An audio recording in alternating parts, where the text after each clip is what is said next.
চাইতে বড় কষ্টের বিষয় আর একটা হতে পারে না। আজকে আপনি জিজ্ঞেস করতে চাই, আপনারা কিসের দায়িত্ব পালন করেন?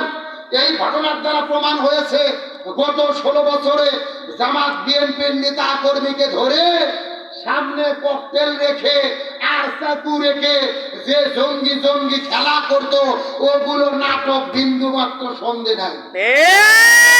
একটাবার কি চিন্তা করে দেখেছেন, আপনার মাও যদি আজকে মারা যেত, অন্য কেউ মেরে ফেলতো, তার কি একটা কষ্ট আপনার ভেতরে আছে? আবার আপনাকে যদি আসামি বানানো হতো, এর চাইতে কষ্টের বিষয় কিছু হতে পারে না। আমি সাতটা ছেলেটার ভিডিও দেখার পরে প্রথম দিনই বুঝতে পেরেছি, এর ভিডিও দেখে তো বোঝা যায় নিরীহ একটা সহজ সরল ছেলে কিভাবে মাকে হত্যা করলো। এটা কানার করার চেষ্টা করা হয়েছে। ভালো করে বুঝবেন, যেই মা 9 মাস 10 মাস পেটের মধ্যে সন্তানকে রেখে কষ্ট করে প্রসব করেছে, 3 বছর বুকের দুগ্ধ পান করেছে, কোন সন্তান ওই মাকে হত্যা করতে পারে না। আজকে র্যাবেরা জোর করে জবানবন্দি নিল আর মিডিয়াটা প্রচার করে পুরো পৃথিবীতে ভাইরাল করলো। আমি মনে করি দোষ হলো 2 জনের, 1 নম্বর র্যাব প্রশাসন আর 2 নম্বর হলো মিডিয়া। দেখবেন প্রশাসন ব্রিফিং দেওয়া মাত্র ওরা মনে করে এগুলো কোরআন হাদিসের মতো সত্য ঘটনা, মিডিয়াতে প্রচার করা শুরু করে।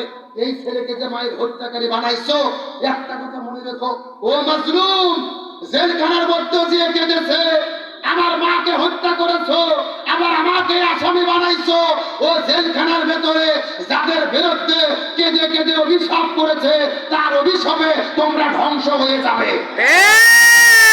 আমি বলতে চাই, তোমরা দয়া করে এই ছেলের কাছে হাত পাও ধরে মাপ চাও, এর কাছে মাপ চাও। মা বিদায় নিয়েছে, তার জানাজা করতে দিলে না, তার কাছে যেতে দিলে না, তার জন্য কবরে দাঁড়িয়ে দোয়া পর্যন্ত করতে দাওনি, জোর করে ধরে রেখে নাটক সাজাইছো নিজেদের পদবি বাড়ানোর জন্য। আমি খবর থেকে তথ্য পেলাম, র্যাবের যে ওখানকার দায়িত্বশীল আছে ও নিজে র্যাঙ্ক উপর দিকে উঠানোর জন্য এই ঘটনা ঘটাইছে। আমি মনে করি পরিকল্পিতভাবে নিরপরাধ সন্তানকে মায়ের হত্যাকারী যেই র্যাবের হুকুমে বানানো হলো, আওতায় আনা দরকার। পৃথিবীর হাজার হাজার মায়েদের মনে কষ্ট লেগেছে, ছেলেদের মনে কষ্ট লেগেছে। প্রত্যেকটা মা ভেবেছে সন্তানদের কেমনে লালন পালন করবো, এই সন্তানই যদি আমাদের হত্যা করে, এই সন্তানের জন্য জীবন যৌবন শেষ করে কি লাভ। আমরা দোয়া করি, প্রশাসনের ভাইদের বলি এমন কাজ করবেন না। আল্লাহ তাআলা আমার ওই প্রিয় ভাই সাদ বিন আজিজুর রহমান, প্রিয় ভাইকে আল্লাহ সবুর করার তৌফিক দিক, বলেন আমিন। আল্লাহ তাকে দিনের কর্মী হিসেবে কবুল করুন, বলেন আমিন।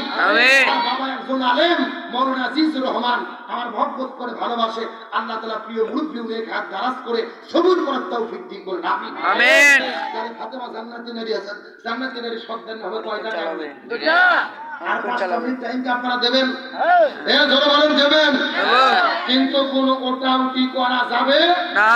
আমি আর 5-7 মিনিট আলোচনা করব, এর মধ্যে আপনাদের মধ্যে চাদর যাবে, যার পকেটে যা আছে 10, 20, 50, 100 বিসমিল্লাহ করে দেবেন। কেউ চলে যাওয়ার চেষ্টা করবেন না, হইচই নাই, কালেকশন চলবে, ও আজও চলবে ইনশাআল্লাহ।